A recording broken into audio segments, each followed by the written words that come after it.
अस्सलाम वालेकुम। मेरा नाम है इमरान जलाली और आप देख रहे हैं मेरा YouTube channel programming with Imran.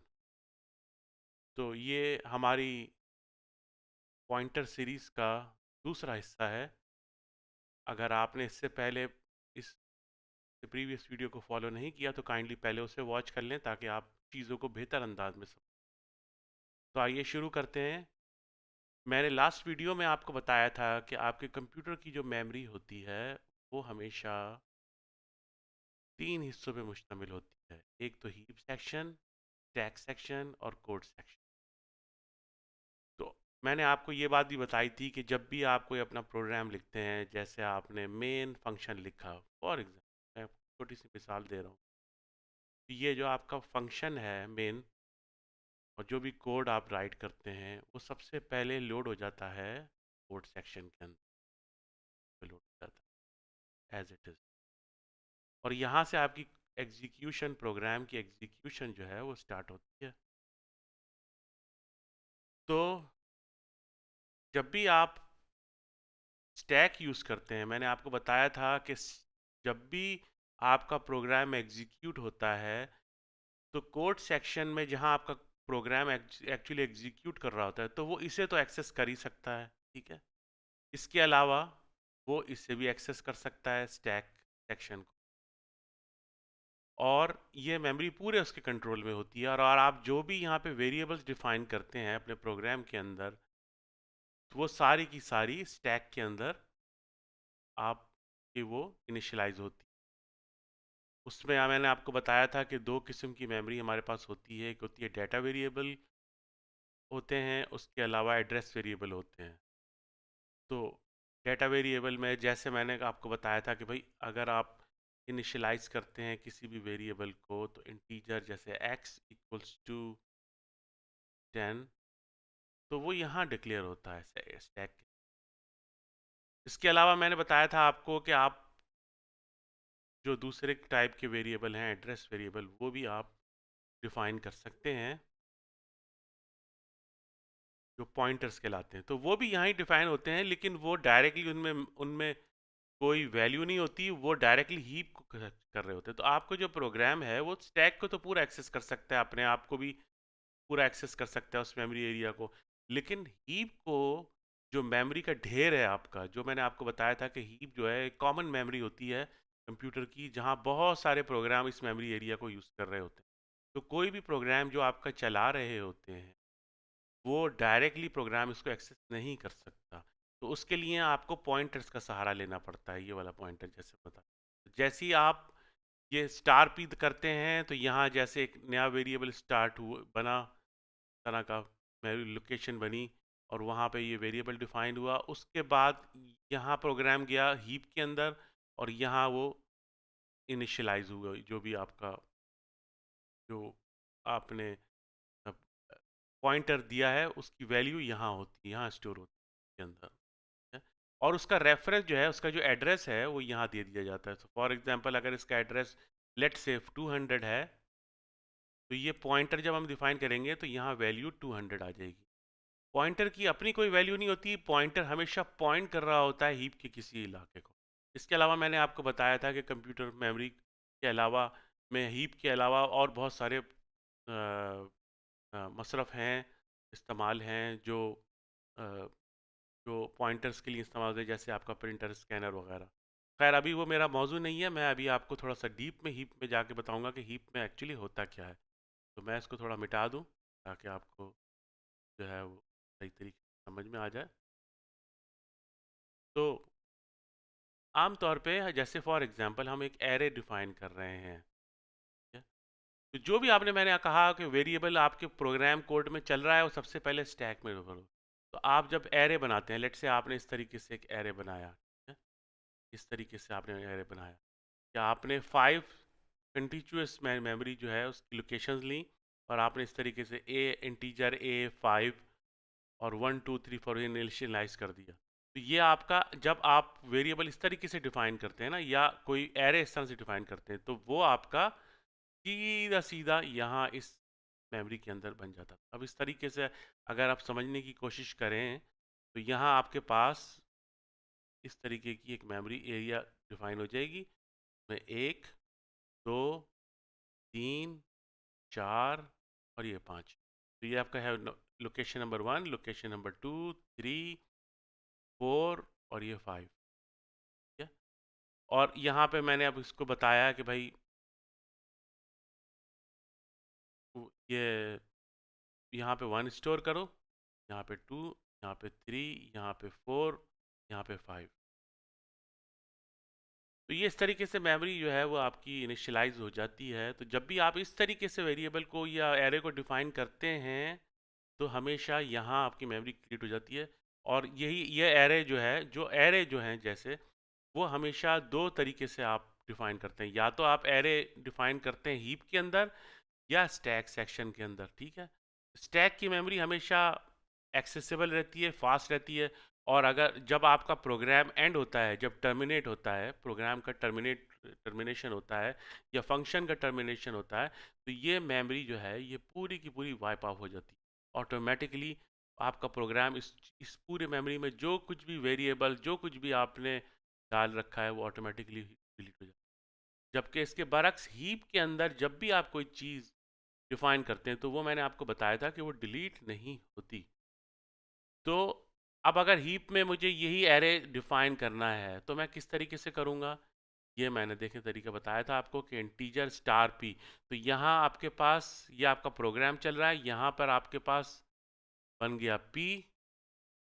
ठीक है। और यहाँ आपने एक लोकेशन बना ली। जब आपने स्टार पी दिया तो यहाँ पे एक ये वेरिएबल डिफाइन हो गया पॉइंटर का स्टैक में, जो कि पॉइंट कर रहा है किसको? लोकेशन नंबर 200 को। यहाँ पे एक लोकेशन बनी हुई है। और फिर आपने कहा p इक्वल्स टू न्यू। जो ये न्यू कीवर्ड है ना, जब आप न्यू इस्तेमाल करते हैं तो ऑटोमेटिकली न्यू का मतलब क्या है कि आप उससे कह रहे हैं कंपाइलर से कि मुझे हीप के अंदर लोकेशन चाहिए, स्टैक के अंदर नहीं चाहिए। तो इसी तरीके से जब आप ये न्यू इंटीजर 5 करेंगे तो बिल्कुल एक ऐसी ही स्ट्रक्चर यहाँ क्रिएट हो जाएगा। 5 लोकेशन हम ले लेते हैं। ये हमारे पास आ गया 1, 2, 3, 4, 5। ये 5 लोकेशन हमारे पास आ गई। अब फ़र्क क्या आया देखें, यहाँ स्टैक के अंदर जब भी आप एरे डिफाइन करते हैं तो हमेशा फिक्स वैल्यू रहता है, उसको चेंज नहीं किया जा सकता। फॉर एग्जांपल यहाँ मैंने 5 वैल्यूज़ का एक एरे लिया 1, 2, 3, 4, 5। अब मैं इसे चेंज नहीं कर सकता। अब इसको चेंज कराने के लिए मुझे कंपाइल टाइम पे तो मैं इसको चेंज कर सकता हूँ। मैं इसको 5 की जगह पे यहाँ पे 6 दे दूँ और एक और एलिमेंट तो ये हो जाएगा। लेकिन अगर फॉर एग्जांपल मेरा प्रोग्राम ऑलरेडी एग्जीक्यूशन में है तो फिर मैं इसे चेंज नहीं कर सकता। तो फिर जाहिर है वो चीज़ जब चेंज नहीं हो सकती तो हम फॉर एग्जांपल मेरे पास 5 से ज़्यादा वैल्यू है, लेट्स से मेरे पास 100 वैल्यू है और मेरे पास 5 का बना हुआ है, तो मैं स्टैक को, इस स्टैक के अंदर ये प्रोविज़न नहीं है कि आप उसको आराम से चेंज कर लें, इसके इसकी उसको रीएलोकेट कर लें।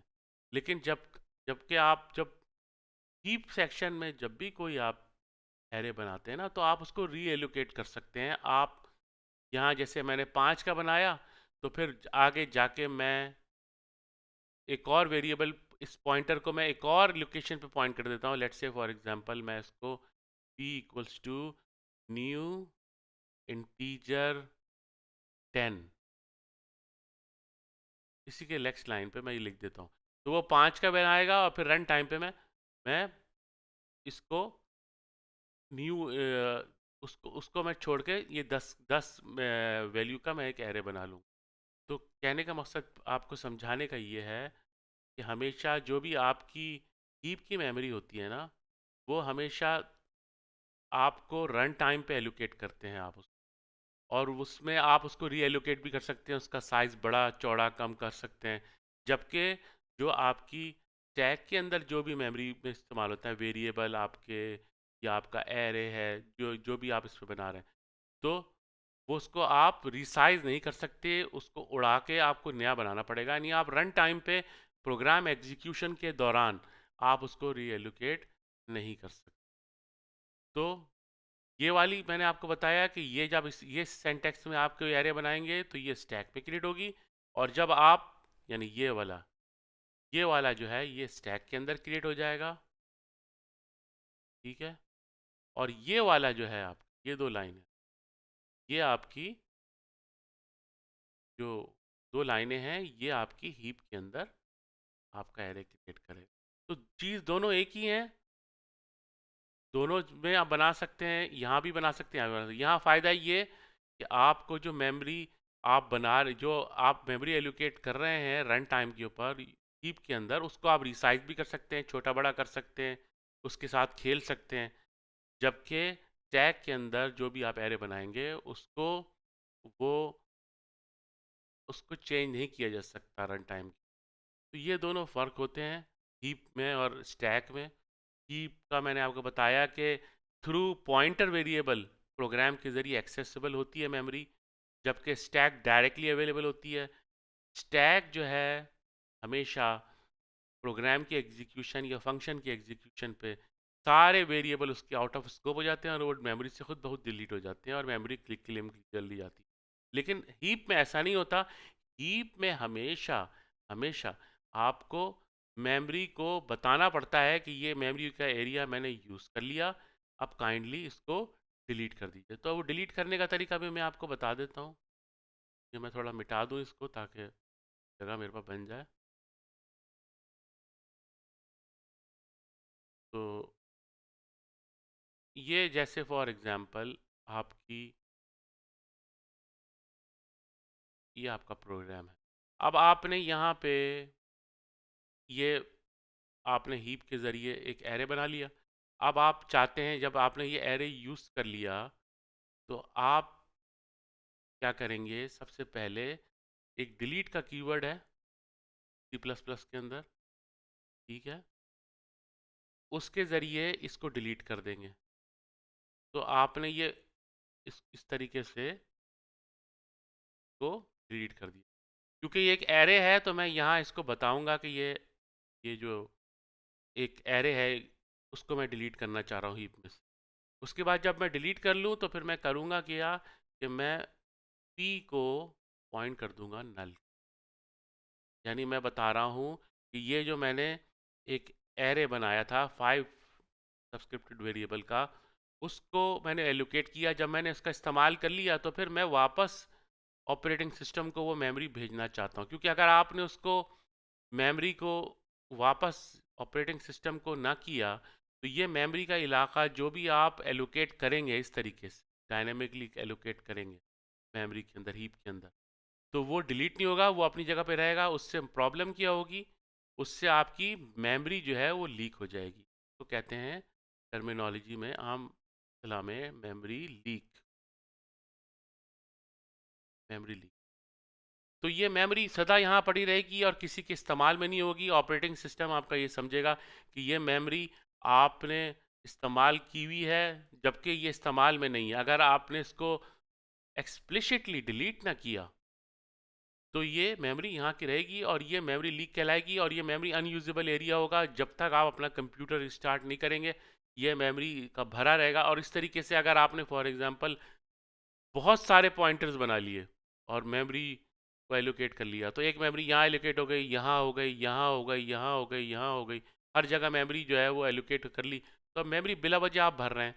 तो हमेशा अच्छे प्रोग्रामर्स जो होते हैं वो हमेशा वेरिएबल्स का और जो भी आप डिफाइन करते हैं वेरिएबल या एरेज या कुछ भी, तो हमेशा इस बात का ख्याल रखते हैं कि आप अपने मेमोरी को हमेशा एफिशिएंटली यूज़ करें। जब आप हीप के अंदर से कोई चीज़ उठाएं, कोई एलोकेशन बनाएं मेमोरी की जिसको आप यूज़ करना चाह रहे हैं, कोई एरे या कोई वेरिएबल बनाएं या कोई ऑब्जेक्ट बनाएं, हमेशा ये याद रखें कि आप उसको डी एलोकेट मैनुअली करेंगे।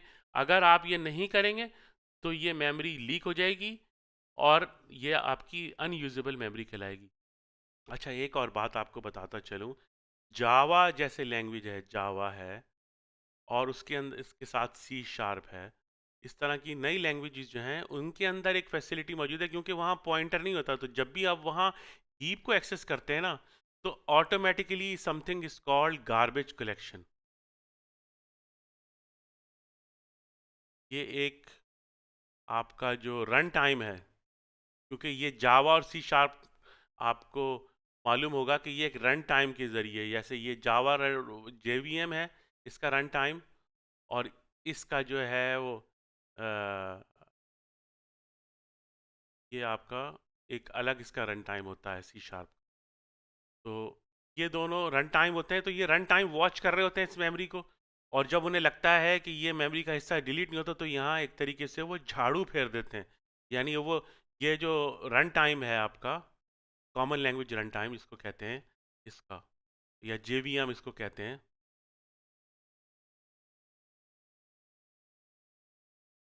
बता दूँ, कॉमन लैंग्वेज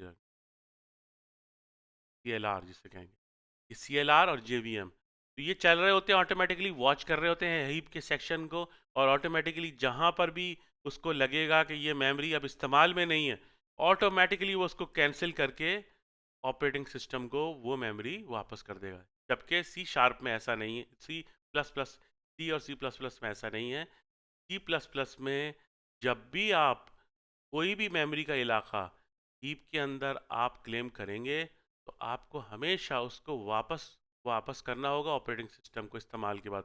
और अगर आपने ऐसा ना किया तो मेमोरी लीक हो जाएगी।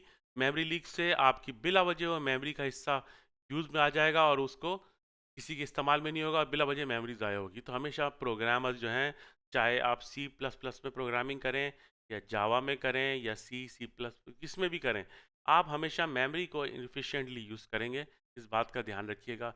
बिला वजह के वेरिएबल, बिला वजह की चीज़ें, बिला वजह के एरे मत डिफाइन करें। जिस चीज़ की ज़रूरत है उसको इतना इस्तेमाल करें। और अगर आप जावा और सी शार्प यूज़ कर रहे हैं फिर तो परेशानी की कोई बात नहीं है। लेकिन अगर आप सी प्लस प्लस यूज़ कर रहे हैं तो फिर आपको मैन्युअली इस तरीके से डिलीट करना पड़ेगा। तो ये मैंने ये इसलिए दो ब्रैकेट इसलिए लगाए क्योंकि हमने यहाँ पे एक एरे बनाया था। अगर मैं चाहूँ तो मैं इसको अगर वैल्यू दूँ तो फिर मुझे ये दोनों ब्रैकेट डालने के लिए नहीं, मैं सिंपल लिखूंगा डिलीट पी और P is equal to null. अब ये नल क्या है? अब मैं करता ये हूँ कि मैंने जैसे फॉर एग्जांपल यहाँ पे मैंने पी बनाया था, जैसे ये पी लोकेशन बन गई और ये पॉइंट कर रही है फॉर एग्जांपल इस एरे को, ठीक है। तो अब अगर मैं इसको मैंने डिलीट कर दिया, उसके बाद मैंने कंपाइलर को ये भी बताना है कि इस इलाके को नल असाइन कर दो, यानी इसको कर दो कि ये किसी कोई भी पॉइंटर इसको पॉइंट नहीं कर रहा। अब लेट से अगर आपने इसको सिर्फ डिलीट कर दिया और नल नहीं आपको बताया, तो होगा क्या कि वो चीज़ डिलीट तो हो जाएगी लेकिन पॉइंटर अपनी जगह मौजूद है। पॉइंटर उस जगह को पॉइंट कर रहा है जिस जगह को आप डिलीट कर चुके हैं। तो ये एक डैंगलिंग पॉइंटर बन जाएगा, मेमोरी लीक हो जाएगी। तो जाहिर है ये इस तरह के इस चीज़ों का ख्याल आपने रखना है, इसका ध्यान आपने रखना है अगर जब तक आप सी प्लस प्लस में प्रोग्रामिंग कर रहे हैं। तो जब भी आप डिलीट करें हमेशा नल कर दें।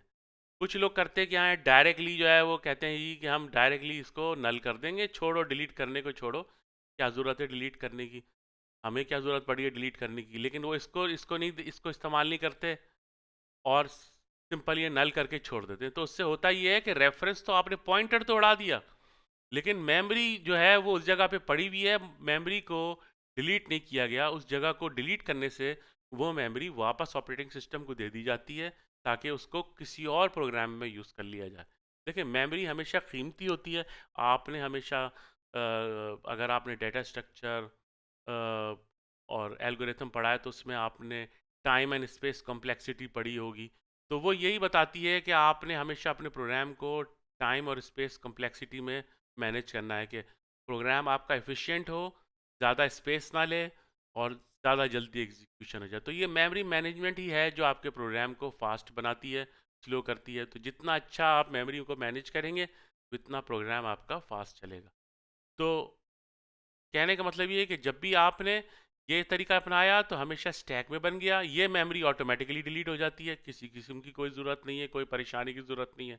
जब भी आपका प्रोग्राम एंड हुआ या फंक्शन एंड हुआ, ये डिलीट हो गया और मेमोरी क्लेम कर ली गई। लेकिन जब भी आप हीप के अंदर कुछ बनाते हैं तो हमेशा आपको इस बात का ख्याल रखना पड़ता है कि उसको आपने डिलीट करना है इस डिलीट कीवर्ड में सी प्लस प्लस, और उसके बाद सिर्फ डिलीट नहीं करना, आपने उसको नल भी असाइन करना है। तो अब बाज़ औक़ात नई जो सी प्लस प्लस की जो मॉडर्न सी प्लस प्लस में जो मैकेनिज़्म है वो सिर्फ नल नहीं है, आप उसको नल पीटीआर के नाम से एक कीवर्ड है, आप उसको दे सकते हैं। इसको उन्होंने तो वो रिकमेंड नहीं करते क्योंकि ये नल जो है ये और चीज़ों से भी रिलेट होता है, तो इसलिए उन्होंने उसको हटा दिया है। आप ये इसको नल ना करें, आप इसको कर दें simple p is equals to null ptr, तो वो ऑटोमेटिकली नल जो है वो असाइन हो जाएगा और वो मेमोरी भी क्लेम हो जाएगी वापस इसके करने से, और आप पॉइंटर को भी उड़ा देंगे कि पॉइंटर अब मुझे ज़रूरत नहीं।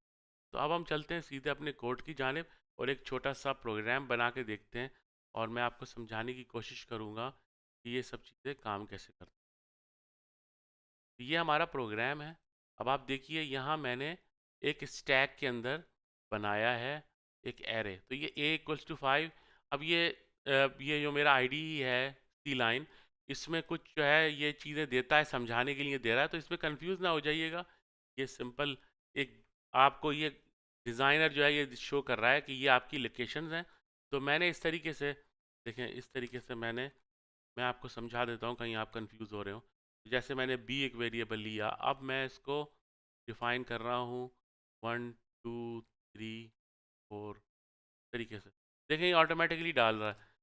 तो ये कंफ्यूज नहीं हो जाइएगा, ये सिंपल ये जो आपको ये ब्रैकेट्स में चीज़ें नज़र आ रही हैं सिर्फ आपकी हेल्प करने के लिए, आपको बताने के लिए हैं। तो ये मैंने इस तरीके से एक एरे डिफाइन कर लिया। अब मैं एरे को एट्रेट करूँगा, यानी इसमें से वैल्यू शो करूँगा। तो ये सारी वैल्यू मैं अगर लेट से प्रिंट कराना चाह रहा हूँ, तो ये मैंने फॉर लूप लिया, इसको मैंने इंटीजर डिफाइन किया ए के अंदर, और ये मैंने इसको प्रिंट कर दिया। तो अब मैं इसको प्रोग्राम को चलाता हूँ, ये मेरा प्रोग्राम चल रहा है। तो देखें 1 2 3 4 5 ये मैंने जो एरे के अंदर स्टोर किया था वो सारा मैंने प्रिंट करा दिया 1 2। ठीक है, तो ये है आपका स्टैक में जब आप बनाते हैं। अब बात कर लेते हैं हीप। तो हीप में किस तरीके से बनाते हैं आपके एरेज। तो ये देखें इसमें आपने डिफाइन किया integer p is equals to new integer 5। तो ये पॉइंटर डिफाइन हो गया आपके कहाँ पे, स्टैक में, और वो पॉइंट करेगा एक मेमोरी का इलाका जहाँ 5 वेरिएबल बने हुए होंगे, उसको ये पॉइंट कर रहा होगा। उसके बाद आप उसमें असाइन कर दें वैल्यू। आप चाहें तो इसको इस तरीके से भी लिख सकते हैं, तरीके से भी लिख सकते हैं, एक ही बात है। यहाँ आप एक एक करके डिफाइन कर रहे हैं, अगर आप सिर्फ उसको डिफाइन करना चाहते हैं तो आप इसको तरीके से भी एक्सेस कर सकते हैं, इस तरीके से भी डिफाइन कर सकते हैं आपने। सिंपल मैं इसको, क्योंकि ये गड़बड़ हो जाएगी, मैं इसको वो कर दिया। आप चाहें तो इस तरीके से 1 बाय 1 डिफाइन कर लें, या अगर आप एक साथ डिफाइन करना चाहते हैं तो pointer p new integer 3 location 1 2 3। ठीक है, ये आपने डिफाइन कर दी। अब मैंने लोकेशन हीप के अंदर डिफाइन कर दी थी। अब आप देखिए यहाँ पे मैंने ये को पूरा डिस्प्ले कर दिया। मैंने कहा start from the zero.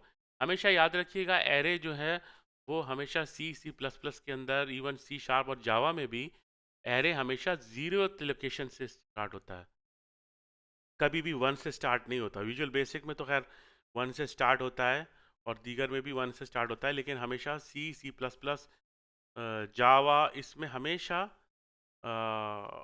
C# में हमेशा वैल्यू एरे जो है उसकी लोकेशन 0 से स्टार्ट होती है, और 0 से लेके जो टोटल नंबर ऑफ लेंथ है उससे -1। तो मेरे पास 3 वेरिएबल हैं, तो मैं करूँगा इसको ये कि यहाँ से इसको 3 दे देता हूँ। तो मैं स्टार्ट करूँगा 0 से, और 3 -1 यानी 0 1 2। तो आपके पास कितने एलिमेंट हो गए, 3। तो मैं चाह रहा हूँ कि मैं इसको प्रिंट करा लूँ। अब मैंने इसको प्रिंट कराया, देखिए। अब अगर फॉर एग्जांपल मैं इसको डिलीट नहीं करता, तो ये प्रोग्राम तो मेरा चल जाएगा। ये मेरा प्रोग्राम चल गया, लेकिन ये जो मेमोरी का एरिया मैंने क्लेम किया था इस पॉइंटर से, ये अंदर ही मेमोरी में पड़ा रह गया, डिलीट नहीं हुआ। अब वो मेमोरी का एरिया अनयूजेबल है ना, ऑपरेटिंग सिस्टम उसको यूज़ कर सकता है, आपका प्रोग्राम ऑलरेडी एग्जीक्यूशन उसकी टर्मिनेट हो चुकी है, तो वो एक्सेस नहीं उसको कर पाएगा। तो सिंपल सा आइडिया जो मैंने आपको बताया था कि आप हमेशा मेमोरी को एफिशिएंटली यूज़ किया करें, मेमोरी को ज़ाया नहीं करा करें। तो मैंने एक पॉइंटर वेरिएबल बनाया स्टैक में, उसको पॉइंट कर दिया हीप के अंदर। हीप के अंदर मैंने डिफाइन कर दिया 3 वेरिएबल का, 3 सब्सक्रिप्ट वेरिएबल का मैंने एक एरे और उसके बाद उसमें वैल्यू इनिशियलाइज़ कर दी। आप चाहें तो इस तरीके से भी इनिशियलाइज़ कर सकते हैं, आप चाहें तो इस तरीके से भी कर सकते हैं, आपकी मर्ज़ी है और आपकी सिचुएशन पे डिपेंड करता है। फिर जब आप इसको यूज़ कर लें, तो आपने डिलीट का कीवर्ड यूज़ करना है, उसके बाद p को आपने असाइन कर देना नल पॉइंटर पे। नल पॉइंटर जब आप करेंगे, तो वो मेमोरी, ये करने पे मेमोरी जो है वो लोकेशन डिलीट हो जाएगी हीप में से, और मेमोरी जो है वो ऑपरेटिंग सिस्टम को वापस चली जाएगी। इसके अलावा जब आपने उसको आपने हीप में से आपने डिलीट कर दिया डाटा, तो ज़ाहिर है उस पॉइंटर का भी इस्तेमाल ख़त्म हो गया। तो जब आप पी को नल पॉइंटर असाइन कर देंगे, तो ये मेमोरी भी ख़त्म हो जाएगी। तो ना पॉइंटर रहा, ना मेमोरी रही, दोनों चीज़ें क्लीन हो गई और आपका प्रोग्राम चल पड़ा। तो बस ये छोटी सी वीडियो है। इसकी अगली सीरीज़ तक के लिए मुझे इजाज़त दीजिए। अगर मेरा वीडियो पसंद आए तो काइंडली ज़रूर शेयर कीजिएगा अपने दोस्तों में और दोस्त अहबाब में। और अगर मेरा चैनल पसंद आए तो काइंडली वीडियो को लाइक कर दीजिएगा, चैनल को सब्सक्राइब कर दीजिएगा। आपके सब कुछ करने से मुझे बड़ा हौसला मिलता है, मुझे समझाने में, आपको पढ़ाने में मज़ा आता है। तो इस सफ़र को जारी रखने के लिए मुझसे जुड़े रहिए अगले वीडियो तक के लिए। थर्ड वीडियो इंशाल्लाह बहुत जल्द अपलोड करूँगा। सीरीज़ को जारी रखूँगा ताकि मैं आपको मेमोरी को किस तरीके से मैनेज किया जाता है, उस तरीके से मैं आपको बता सकूँ। तो अगले वीडियो तक के लिए इजाज़त।